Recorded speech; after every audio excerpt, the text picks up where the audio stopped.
afdalul khalqi 'alal itlaqi nabiyuna fammil 'anil syiqaqi Muhammad sallallahu alaihi wasallam. Selanjutnya kepada seluruh keluarga serta sahabat sekalian, tak lupa kepada tabi'in, ulama mutaqaddimin wa ulama mutaakhirin yang mu'tabar. Ta'zim wal ikram al fakir, terutama sekali kepada Abi Imam Syekh Masjid Ar-Rayyan. Selanjutnya kepada ketua BKM serta seluruh jajarannya, pula kepada panitia pembangunan masjid serta kepada seluruh jajarannya, kepada imam rawatib, muazzin, remaja masjid serta seluruh jajarannya, pula kepada abi, abu, abia, abati, tungku, ayah sekalian, sidang jamaah yang dirahmati oleh Allah Subhanahu wa taala. Kaum muslimin, sidang jamaah sekalian, yang namanya manusia, ketika Allah Subhanahu wa taala telah menciptakannya, telah menghidupkannya, ia akan mencari dan menggali sebuah kebahagiaan, baik itu kebahagiaan di dunia ataupun merupakan kebahagiaan di negeri akhirat. Maka berbicara tentang sebuah kebahagiaan, di dalam kitab Tanbihul Ghafilin dikatakan ada 4 unsur, barulah dikatakan getanya merupakan urung-urung yang berbahagia di dunia menuju akhirat. Maka apabila keempat unsur tersebut sudah ada pada diri kita, sudah ada di dalam kehidupan kita, getanya ikun sebagai orang yang bahagia di dunia menuju akhirat. Adapun syarat yang pertama adalah antakuna zaujatahu salihatan. Kita memiliki yang namanya isteri yang solehah. Isteri yang solehah adalah isteri yang taat kepada Allah dan Rasul.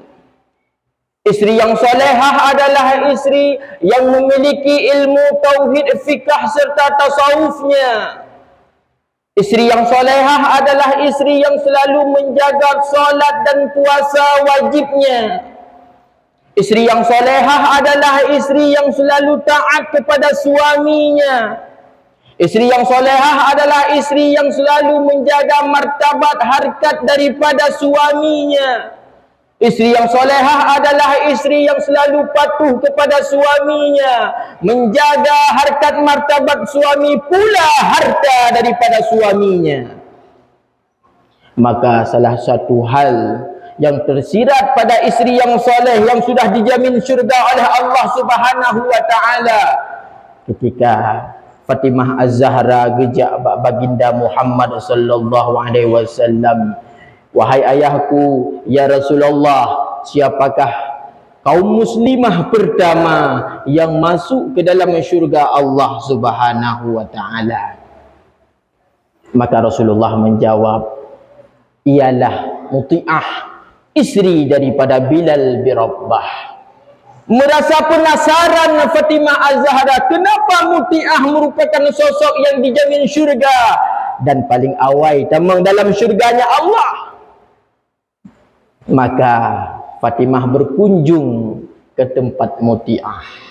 Gejak Fatimah menguluk salam, "Assalamualaikum." "Waalaikumsalam." So di luar, lun tuan Fatimah, anak daripada baginda Rasulullah. Punahai mana lun jak menjamai ba'drawan. "Wahai Fatimah, anak anda daripada baginda Muhammad, hana lun lake izin lom bahwasanya hari ini aku menerima tamu untuk sebut wate gua draw lun lake izin." Menyomenan singgah ni balik lom. God suut Fatimah. Maka keesokan harinya Hasan mengikuti Fatimah di belakang. Terus baru Muti'ah hatai kagak buka pintu gini persilahkan Fatimah Az-Zahra, apa yang terjadi? Ternyata nah Hasan gekun le Fatimah, gekun le Muti'ah bak Fatimah. "Wahai Fatimah, maafkan diriku yang nalung lake izin iaitu ke Gata Sagai. Hanalung laki izin tamunya 2 orang. Di Bancara teman. Berarti ni kita tengok. Oh God, yang menang. Maka keesokan harinya Fatimah bijak alam ternyata diikuti oleh Husain. Dan dibuka pintu gini pertama.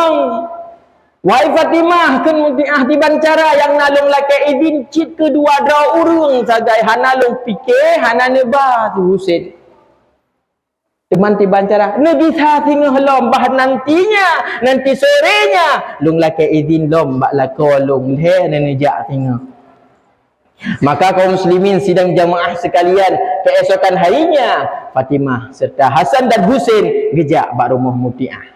Oh, kita mau dalam hal yang sangat luar biasa yang membuat takjubnya Fatimah apa? Gekalan le Fatimah ternyata makanan sudah tersedia. Ia untuk rah jaro rah muka kamu pedua. Kaso sudah dengan rapinya terpampang. Pula nasi krek cambuk sininun bahasa katanya kamu lihat di samping. Katanya oleh Fatimah tu sawa makanan kali menghidang untuk suamiku. Nyokupu ia nyawa untuk gerah badan. Yang kepu kaso kagle hari awaitat. Aku sudah siap melayani apabila ia menginginkanku. Nyo cambuk nyo kepu. Apabila tengah gepajuh makanan saboh am mantang hana mangat. Daripada lung cinyut le malaikat siap lung cininut daripada lako lung tuan. Takjublah Fatimah terhadap Muti'ah, begitu luar biasa beliau dinobatkan sebagai wanita solehah penghuni syurga. Maka tengku yang dirahmati oleh Allah, dukna umu katanya ekna ka laganya purumah tekedi kana purumah yang solehah. Ditanya karena sabuh syarat bahagia ele dalam dunia. Karena yang gura mana? Dunia hana tenang tu. Akhirat kalau tentu yang masalah. Itu yang pertama. Yang kedua tunggu sekalian, wa auladahu abraran. Nah anu yang patuh terhadap perintah kita. Anu yang soleh. Anu yang solehah. Anak yang menarik kita ke dalam syurganya Allah, bukan sebaliknya. Dan anak yang ram katanya tulak katanya dalam neraka Allah, bukan itu. Kaum muslimin proses daripada pernikahan katanya dari ponjilame atau minta cukup berat hek. Tapi timang rumah cukup luar biasa hek. Nah anak hek dalam paki. Maka kaum muslimin sekalian, kita harus memiliki jati diri yang soleh, ilmu yang berguna sehingga merupak perumah yang solehah agar nantinya anak getanya pun soleh dan solehah. Itu upaya serta doa yang selalu kita panjatkan kepada Allah. Rabbi habli minas salihin, Rabbi habli minas salihin. Maka kaum muslimin sidang jamaah yang dirahmati oleh Allah, salah satu gambaran ikon contoh yang begitu luar biasa yang telah digambarkan oleh Allah di dalam Al-Quran tentang anak yang soleh, tentang anak yang patuh kepada orang tuanya. Ketika Nabi Ibrahim alaihissalam bertanya kepada Nabi Ismail, wahai anakku Ismail, Allah memerintahkanku untuk menyembelih dirimu, bagaimana pendapatmu? Seut Nabi Ismail, apabila memang itu datang perintah tersebut daripada Allah, insya Allah ayah akan mendapatiku sebagai anak yang sabar. Maka kaum muslimin sidang jamaah yang dirahmati oleh Allah, Nabi Ibrahim alaihissalam merupakan sosok yang sangat dermawan sekali. Pada setiap tahunnya 1000 boh kibas dikurbankan di jalan Allah. Leher tuh boh lemo dikurbankan di jalan Allah. Sedetuh boh unta dikurbankan di jalan Allah. Maka seperti malaikat merasa heran, seperti manusia ketika itu merasa heran dan bangga. Malah ada yang berkata, wahai Ibrahim, sungguh sangat luar biasa engkau mengapresiasikan apa yang diberikan oleh Allah dengan cara selalu berkurban di jalan Allah Subhanahu wa taala menani kulli manusia. Maka pugusuut Nabi Ibrahim alaihi salam, oh nyan baru harta alun benar tepu oleh urung drawana, apabila aku memiliki seorang anak laki-laki, ia pun akan kukurbankan di jalan Allah. Maka tahun berganti dengan tahun, Nabi Ibrahim pun lupa akan kata-kata tersebut, dan Allah berkirim si rohan yang bernama Ismail lewat Siti Hajar.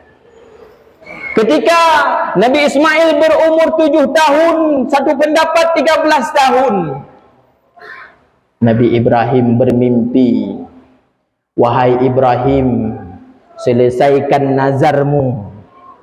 Malam yang pertama Nabi Ibrahim sangat ragu atas mimpinya. Malam kedua Nabi Ibrahim gemulung polong, wahai Ibrahim, selesaikan nazarmu ketika itu.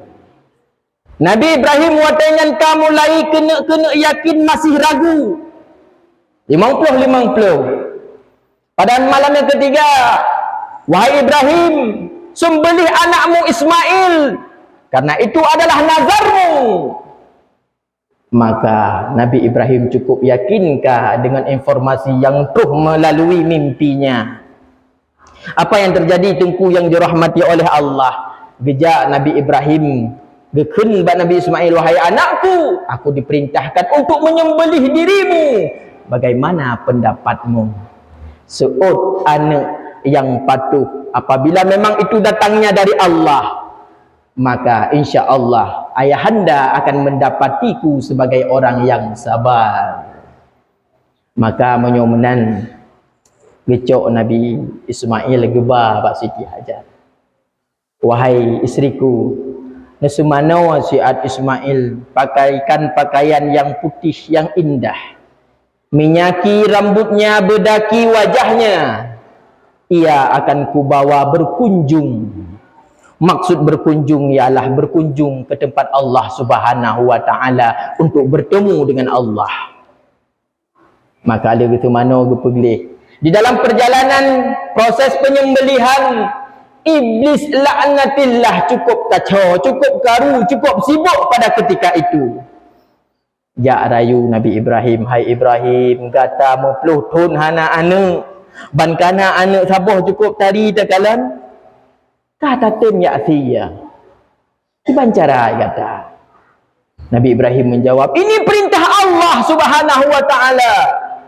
Gagal iblis pada tahap yang pertama. Tapi yang namanya iblis tidak akan tinggal diam, dia tidak menyerah. Ja iblis. Jadi Mbak Siti Hajar, wahai isterinya Ibrahim pun ada depu. Lako kata mu ya akoh, taku anu. Seut Siti Hajar, han mungkin. Tidak mungkin seorang ayah akan menyembelih anaknya. Mah menyokan untuk ikoh taku. Kupui ba parang. Kupui ba dalam. Seut Siti Hajar lah. Munya memang yang ikoh taku kepu. Sayu. Allah yang memerintahkannya. Oh, apabila memang itu perintah daripada Allah, jangankan leher anakku, diriku pun siap dikorbankan di jalan Allah. Begitu jawaban daripada isteri yang soleha. Kaum muslimin sedang jamaah sekalian, gagal lom iblis. Ja iblis bak Nabi Ismail alaihi salam, hai Ismail, kata tengah kena raya, kok jangan galak ke gata. Urang puja-puja kata tari sopan dan lain sebagainya. Urangnya ini sia le ayah tak tun. Nabi Ismail masih kecil, tidak mau beradu mulut dengan iblis, gecok batai geram, buta mata iblis. Maka putus asa iblis ketika itu. Langsung dalam perjalanan gubah Nabi Ismail dan Nabi Ibrahim bak sabah tempat gepeduk bak anak batai. Kata ni akan lungsia uronyo. God ayah. Akan tetapi ayah, segala manusia lun na beberapa permintaan daripada ulung tuan ayah. Tibana cipegah.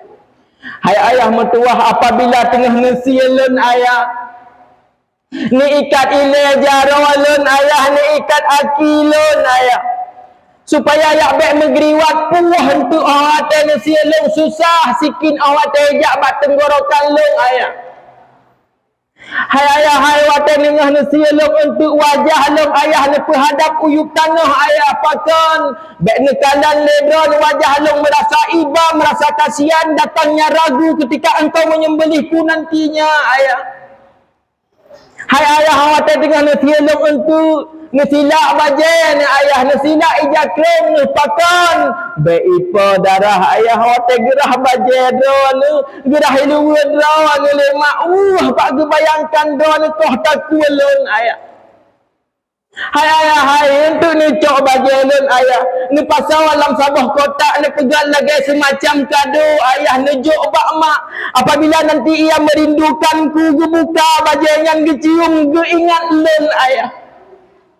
Wahai ayah, untuk hotel lung hanale ayah bek sagai-sagai lebak anak miat yang seusia lung rumah ayah.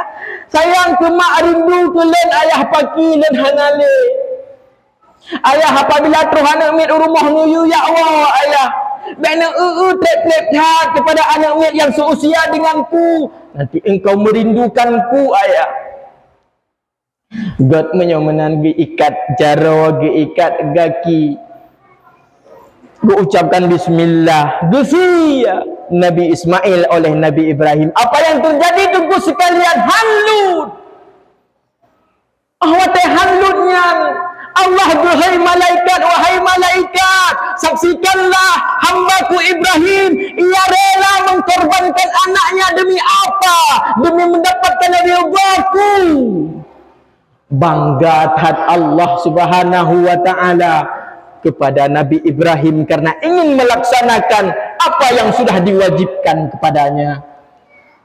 Maka ditimplak malaikat oleh Allah pada waktu itu pucit. Tapegah beronyan lun bek ciptakan khalifah. Cikalan khalifah yang kuciptakan begitu luar biasa. Malaikat tahu bekalan proses tersebut. Maka kusia segata halut lam tungku sekalian. Bekalan atas sikin. Gepok bak sabah batai teplah dua. Gekun le Nabi Ibrahim. Wahai pisau, engkau sungguh sangat tajam, sangat luar biasa. Batu saja sanggup engkau belah dua. Kenapa? Leher anakku yang begitu lunak tidak sanggup engkau gores sedikit pun. Dengan izin Allah, sikini seut ayah. Pupulung yak patih drawana, sedangkan Allah belum mengizinkanku untuk menggores leher Ismail alaihi salam. Maka Allah Subhanahu wa taala memerintahkan Jibril untuk menurunkan kibas yang begitu gemuk dan cantik pengganti daripada Nabi Ismail alaihi salam. Maka ini poin yang kedua. Baru gekun kita nyawa senang hidup dalam dunia ketika kita memiliki isteri yang solehah dan anak yang soleh dan solehah, anak yang patuh terhadap perintah. Itu yang kedua. Adapun yang ketiga, wasadiqauhu salihin. Kita nyawa memiliki sahabat yang soleh, sahabat yang god, sahabat yang nak ilmu agama, sahabat yang apabila tengah tadu jipa ingat hayat tayak sembahyang jamaah, sahabat yang apabila tengah tadu membicarakan tentang agama, membicarakan tentang kebaikan, membicarakan tentang masa depan yang god, tiban belang jino pu bijeh tabuh pu pupuk tabuh yang god, bukan mengumpat bahkan jino yang aneh lom presiden taupat kupuk taupat presiden iji hanam itu pudra ipi. Bahkan dia tak upat sosok yang hanata rumpak untuk talakai mu'ah paki. Maka apabila hawa tak upat ke mak, upat ke ayah mentung.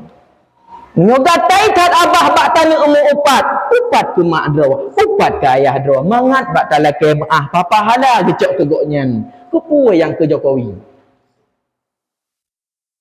Maka yang ketiga, ketika kita memiliki teman-teman yang baik, insya-Allah tanya sudah dinobatkan orang yang sudah senang di dalam dunia menuju akhirat. Yang keempat, wa ayyakuna rizqahu baladihi, harta tanya tersedia pada negeri kita sendiri. Tajak ulang saboh petak, dua boh petak, si gupang dua gupang, akan tetapi ngan si gupang dua gupangnya sip tamu dep mangat tak ibadah pui tubuh bak tak sujud kepada Allah, ngan urung senang dalam dunia. Bukan mesti kita harus ke Eropah, bukan mesti kita harus ke Malaysia bak tak cari rezeki. Dalam kampung kau tersedia rezeki untuk kita. Itulah nikmat yang paling luar biasa. Tawa dengan urung syik, tawa dengan urung syik inang, tawa dengan perumah, tawa dengan anak tercinta. Maka apabila naput boh poin tersebut, getanya merupakan orang-orang yang sudah dinobatkan bahagia di dunia menuju akhirat. Semoga getanya menjadi orang-orang yang soleh. Ahwate tanya soleh, Allah memberikan isteri yang solehah. Ahwate mesapat soleh dengan solehah, Allah akan memberikan anak yang patuh. Ahwate ditanya god, maka ngon tupih god. Ahwate ngon tegat keluarga tegat. Rezeki-rezeki tupih mudah bila Allah Subhanahu wa taala. Amin amin ya rabbal alamin.